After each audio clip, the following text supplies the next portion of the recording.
그 메시지의 후속타로 이 살인마 문재인이가 왜 살인마냐? 노무현이를 죽이고 대한민국 국민들을 학살하려는 그런 인간이기 때문에 살인마 문재인이가 장악한 이 청와대는 도굴금 처리 주식회사다 이렇게 좀 했습니다. 마치 청와대가 이 도굴금의 그 작물 처리장인 것 같아요. 작물 처리장, 그죠? 자, 우리 정세 말씀 듣고 제가 사이사이에 좀 질문을 드리거나 또 코멘트를 하거나 하겠습니다. 말씀 들어보겠습니다. 하진 않았는데 살다 보니까 별꼬라지를 다 봅니다. 예, 참 기가 찹니다. 기가 찹니다, 진짜로. 예, 예. 인간이 살아오는 동안에 거짓과 진실은 항상 함께 해왔습니다. 어느 시대라도 거짓과 진실은 항상 공존해 왔죠. 거짓이 힘이 세어서 진실을 죽이려고 해도 그럴수록 진실은 퍼덩퍼덩 죽지 않고 살아난다고 배웠습니다. 책에 그렇게 써져 있습니다. 더욱 시퍼렇게 살아났죠? 예, 더욱 시퍼렇게 쁘득쁘득 덕기 나온다고 그랬어요. 예. 오늘은 청와대를 불법 점거하면서 가전 근무술수와 자신의 재상을 감추기에 급급하면서 또 도굴된 금을 팔아먹으려고 돈으로 바꾸려고 온갖 잔대가리를 굴리고 있는 그 문가놈의 민낯을 여과 없이 한번 보도록 하겠습니다. 오늘 이 메시지가 중요한 일을 제가 잠시 한번 코멘트를 넣으면요. 이런 질문들이 많아요. 제가 댓글들 유심히 보는 편인데 이런 질문이 가끔 나옵니다. 뭐냐 하면은 아니 문재인이가 왜 금이랑 연결되어 있는지 증거가 어디 있느냐 그 얘기를 많이 합니다. 왜냐하면 우리 정생님이 금을 발견한 시점이 2002년도 당시에 김대중의 말년이었고 바로 다음에 이제 노무현으로 바뀌는 때였기 때문에 그 당시에 문재인은 대통령도 아니고 왜 문재인이 여기에 관련됐다고 얘기를 하느냐 하는 어떤 것이 그 질문에 많이 있는데 오늘 바로 문재인이가 이제 김대중 가고 노무현이 죽였고 그러고 나서 문재인이가 얼마나 살인마적인 행위를 했었고 이 금의 작물에 비로소 작물을 뺑뺑이 돌린 인간인지 한번 여실히 드러내는 좋은 메시지가 될 것 같습니다. 자, 말씀 들어보겠습니다. 그 직접적인 증거는 뭐냐면은 제가 2018년 작년 6월 1일부터 지금까지 50여 차례 이상 그 문재인이를 금도굴에 범인이라고 맹 공격을 했습니다. 그러면은 청와대는 뭐 하는 데입니까? 청와대 대변인 김의겸이라는 그 기자 출신의 그 양반 뭐 하고 있습니까? 대통령을 금독을 범죄단에 연루된 자기 오야붕을 죽인 그 살인마라고 또 금독을 전부 문현동 의뢰공장에 우리 선조들의 유골을 물속에 포화된 유골을 제끼고 그것만 쏙 빼간 처먹은 더러운 천인공동할 더러운 인간이라고 범죄자라고 50여 차례 온 세상에다가 애쓰면은 무슨 반응이 있어야 되죠.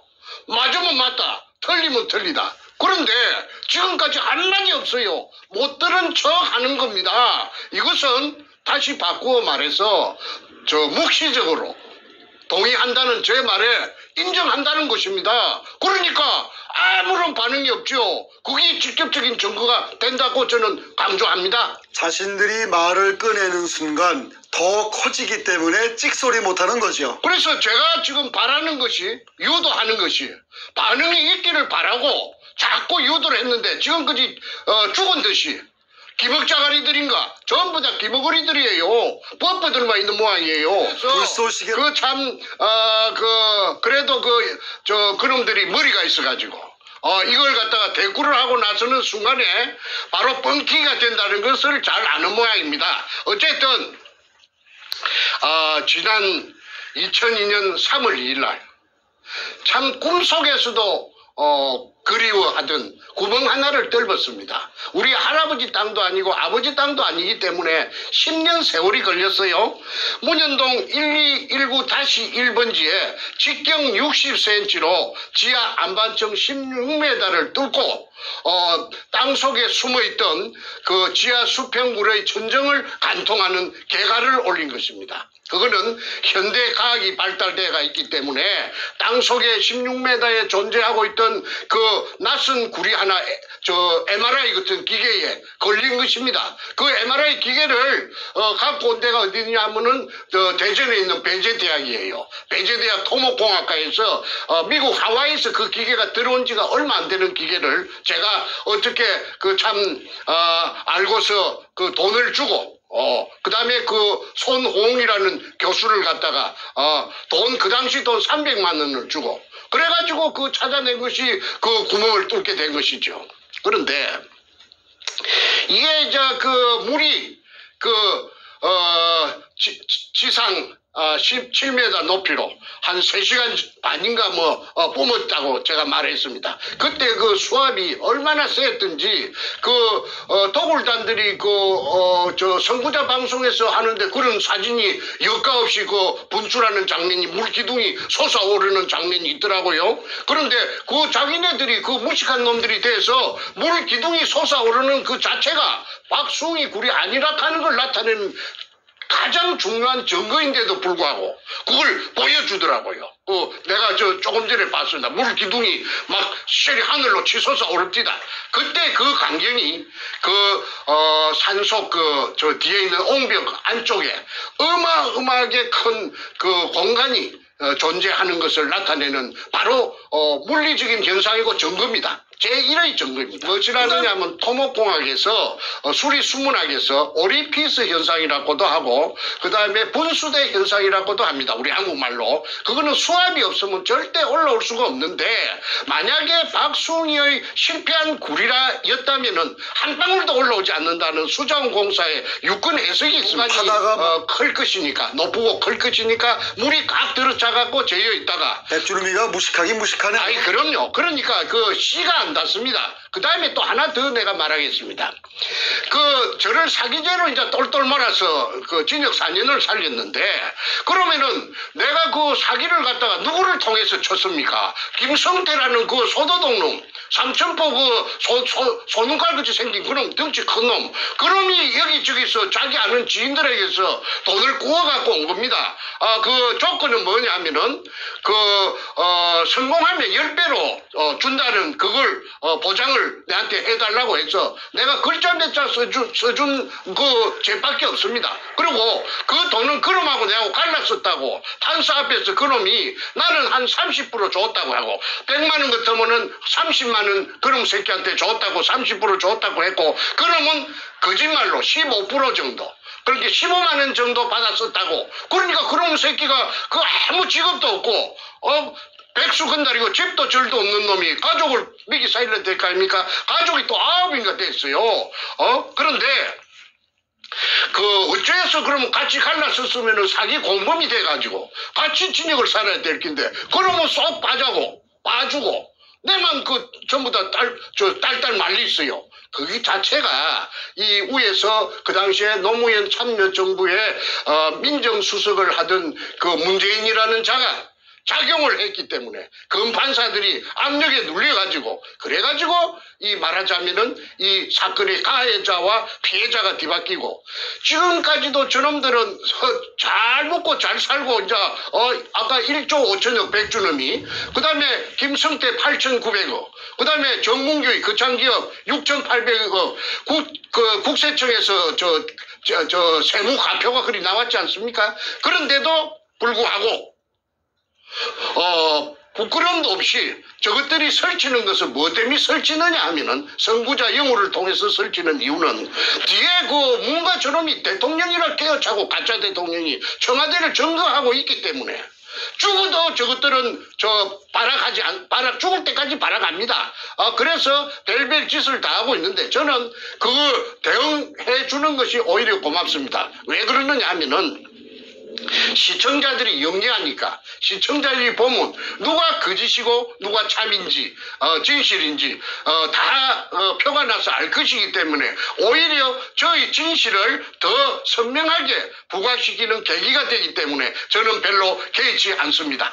자, 지금 이 순간 다시 한번 그 금독을 사건 우리가 뭐 몇십 편을 내보냈기 때문에 처음부터 보신 분들은 내용을 많이 아시는데 최근에 보신 분들이 부쩍 늘어났기 때문에 간단하게 아주 간단하게 금독울이 언제 시작된 제가 한번 그 일지만 제가 한번 다시 한번 말씀드리고 다음 얘기 한번 넘어가겠습니다.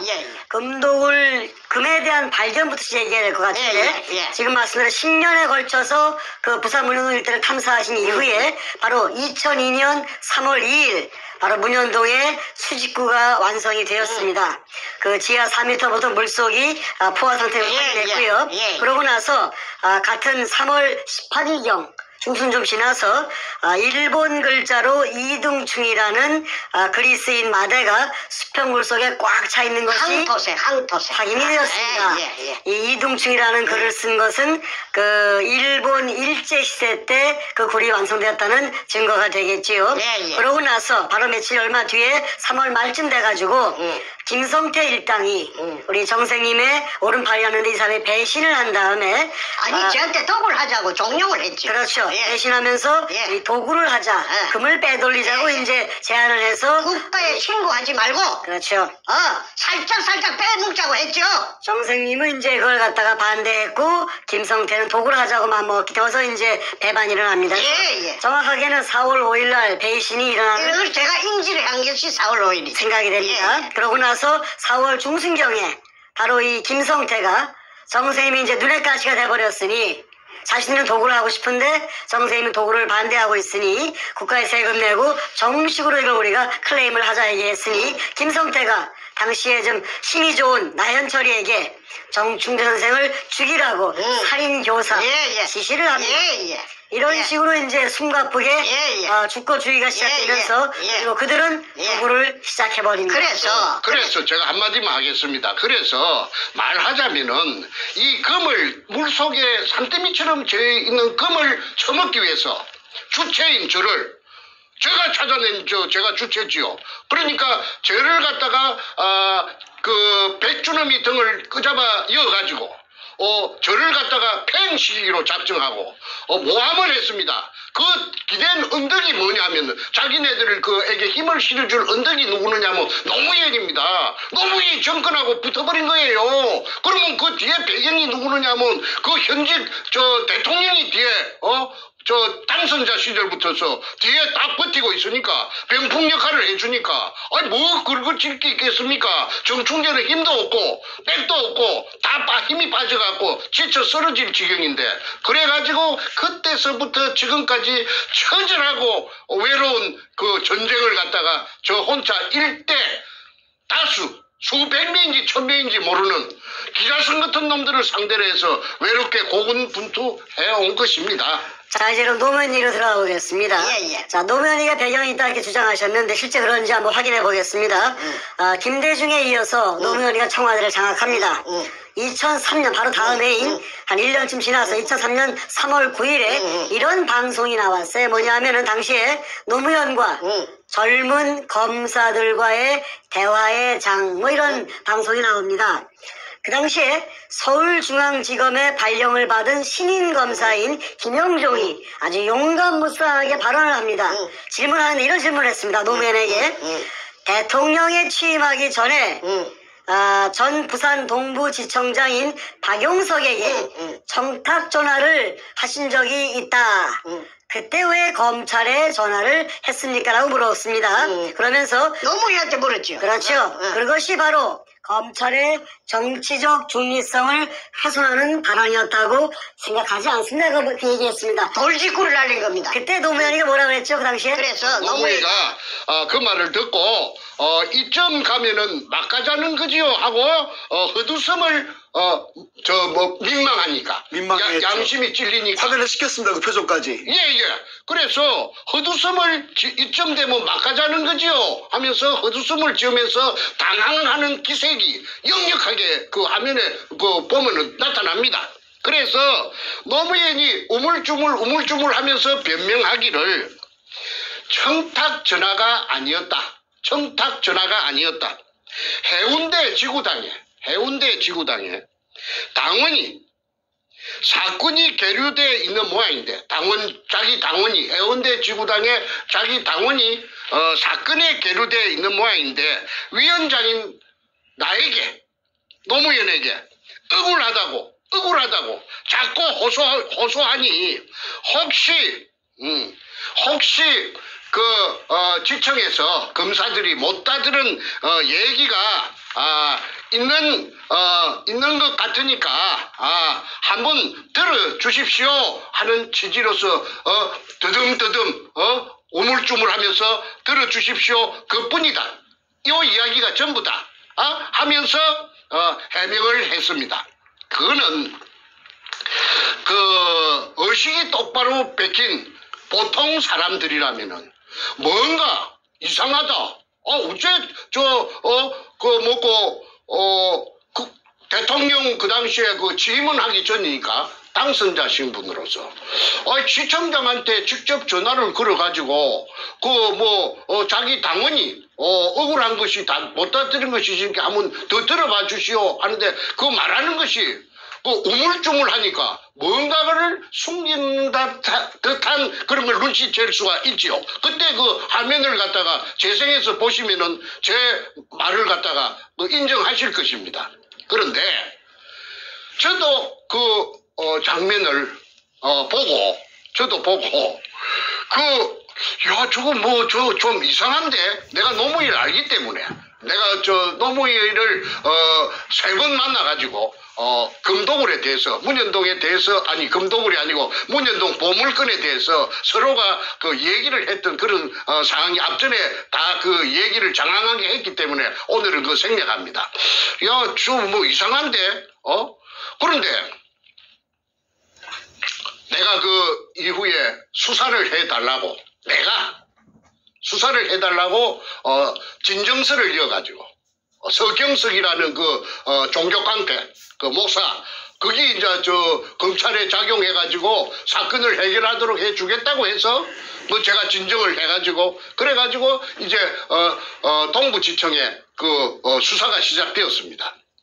오청 특수부에서 서범중이라는 애송이 그 당시에 고대 법대 나오고 대구 놈이 있는데 뚱보가 있었어요. 그게 이제 수사를 하는데 이게 영 개판으로 하는 거예요. 이거 내 말은 인정하지 않고 자꾸 말이지 도굴단을 비호하고 말이지 사건을 비비 꼬기 시작하더라고. 6달 동안.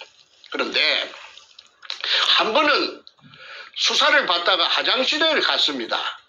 이 화장실에 가서 정면을 보면서 이거 참 뭔가가 이거 뒤에서 어떤 놈이 조정하는 것 같은데 검사 새끼가 내 말을 전혀 안 들으니까 서범주의라고 하는 그 대구 자식 그 자식이 안 들으니까 이거 내가 동쪽이라고 하면 그 새끼는 항상 서쪽이라고 그래요. 그래서 이거 참 난감하다 싶어서 있는데 옆에서 같이 오줌 누던 누군가가 내 옆구리를 푹 찌르면서 아는 체 앞디다. 그래서 히트 보니까 내보다 키가 작은데 아무개가 내 아는 진주에서 알던 후배예요.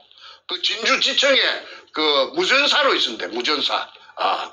본래는 그 친구가 배를 타든 원양어선을 타든 무술사인데 검찰에 취직이 돼가지고 말하자면 통신을 담당하는 그런 직책이었는데 진주 검찰청에 있다가 이게 웬일이고 한 게 내 이 회사로 정근 온 지가 한 1년 안 됩니까?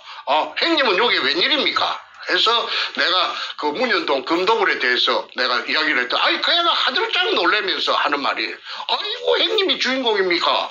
그래 네가 어째 그래 문현동의 금도굴 사건을 아느냐 하니까 이거 우리 회사 직원들 전부 다 모르는 사람이 없습니다. 어째 모르는 사람이 없단 말이냐? 노무현이가 우리 회사 그 사장한테 지청장한테 박용석이한테 전화를 걸어가지고 그러는 거죠. 예. 자기네 지청을 일컬어서 해사라 하더라고. 그러면서 우리 회사 사장한테다가 그 전화를 한 게 노무현이 아닙니까? 내가 이제 그런 걸 모르는 줄 알고 그래 무엇을 부탁하려고 전화를 했다 하대 할게 아이고 문현동에 그 금독을 그 형님이 주인공인 줄 나는 몰랐는데 그 금독을에 타치하지 말라고 전화를 갖다가 한 걸 갖다가 우리 회사 직원 여자 직원 타이피스트까지 전부 다 전화 교환한 거지 다 압니다. 동부지청에 직원들 다 안다고 그러대. 그래서 내가 꿈을 깼습니다. 노무현이가 가담이 되었구나. 노무현이라 하는 이 더러운 도둑놈이. 그럼이 그 앞전에 내가 도둑놈이라고 했어요. 그 김해 임업시험장에 저거 형 노금평이하고 같이 그 철조망을 절단하고 들어가서 그 단감나무 묘목을 뭐 100개 지만으로 100개 뭐 200개 훔쳤는지 300개 훔쳤는지 모르죠. 그래갖고 저거 집 뒤에 봉화리 뒤에 산에 저거 산에 조그마한 산이 있는데 거기에다가 그 단감나무 가수원을 조성했다고 그 새끼가 그 온 사방에 무슨 훈장 받을 자랑인 것처럼 떠들기 때문에 세상에 알려졌지요. 제가 지어낸 말이 아니고요. 원래부터 도벽이 있는 사람이 그렇죠. 그런 게 이제 머리가 좋아가지고 죽으라고 쪼아갖고 10년 동안 그래갖고 저 사법시험에 파스해갖고 1년 반 정도 그 대전 지법에서 저 뭐이가 그 판사 생활을 했는데 월급이 작아갖고 사표 놓고 부산에 내려와갖고 그 도청 앞에서 부영동 도청 앞에서 변호사 하면서 그 문과 적을 만난 겁니다. 그래가지고 하여튼 도둑놈끼리 만난 거예요. 자, 여기까지 정리하면은 노무현이가 대통령 취임하기 전에 검찰 측에 전화해서 지시를 했다. 무슨 지시를 했냐 하면은 문현동 금독을 사건에 대해서 타치하지 마라. 건들지 마라. 엄포를 놨다. 엄포를 놨다. 그러니까 정충재 바보 만들고 감옥에 집어넣어 버리고 이 사건을 봉합시켜라. 손대지 마라. 모르죠. 덮어라. 오케이. 그걸 이제 김영조이가 말하자면 그때 젊은 검사들과의 대화의장에서 그걸 바로 돌직구로 안 날렸으면은 제가 어떻게 이런 걸 알 수가 있었겠습니까? 그렇죠. 그렇습니까? 그분은 저 안양지청장을 끝으로 해가지고 검사장 승진이 안 되니까 옷을 벗고 제 알기로 한 3년 정도 전에 저 서초동 앞에 그 송결이라고 송결자는 한문으로 결백하다 할 때 깨끗하다 아마 결자 모양인데 소나무 송자 그러니까 늘 푸른 소나무니까 소나무처럼 늘 푸르게 깨끗하다. 오염되지 않겠다. 아마 그런 그 사람의 신조마인데 간판을 그걸 걸고 변호사를 개업하고 있다가 얼마 전에 자유한국당에 중앙윤리위원장으로 영입된 걸로 제가 알고 있습니다. 그런데 그 사람을 내가 찾아가서 만났어요. 그 사람한테 찾아가서 만나서 긴노유리 오퍼레이션 그 책도 내가 한금백화짜리 책도 한 권 주고 그 다음에 정충재를 잘 알고 있습니다. 그래서 앞으로 필요하다면은 그 만약에 한국에서 청문회가 열린다든지 그다음에 국정조사가 열린다든지 해서 수사가 본격적으로 시작되면은 그분에게 내가 도움을 요청할 계획입니다. 뭐 더 이상 그분이 한테 입장이 난처할까 싶어서 그분에 대한 언급은 생략하도록 하겠습니다. 네, 알겠습니다. 하여튼 김용정 당시 검사가 아주 올곧게 노무현한테 돌직구를 날렸고 그 이후로 좀 남원들하는 이제 밑보였는지 하여튼 크게 성장하지 못하고 이제 변호사 기업으로 가고 있는데 잘리죠. 검사장 승진이 안 되면 잘리니까. 자, 하여튼 그 모든 정황을 정리했을 때 노무현이가 대통령 당선이 되면서 취임하기도 전부터 검찰에 압력을 넣어서 이 사건을 건들지 못하게끔 압력했다는 것이 이제 다 파악이 됐습니다. 다음 얘기 넘어가 보죠. 그 다음에 이제 그 노무현이가 관련되었다는 거는 그거 하나를 이야기했는데 또 하나만 더 이야기합시다. 그러시죠. 여러 개 있지만은 시간 관계상. 그러시죠. 그 노무현이하고 그 도굴두목 백주놈이하고는 모르는 사이가 아니고 아는 사이라요. 서로가. 얼마 정도 아는 사이냐면 20년 같이 그 이전에 그 도굴 사건 이전에 한 20년 동안 동호회를 같이 했어요. 동호회. 그 증거가 있죠. 예, 동호회가 뭐냐면은 그 증거가 인터넷에서 제가 찾아냈습니다. 그 한국 열기구 협회라는 게 있어요.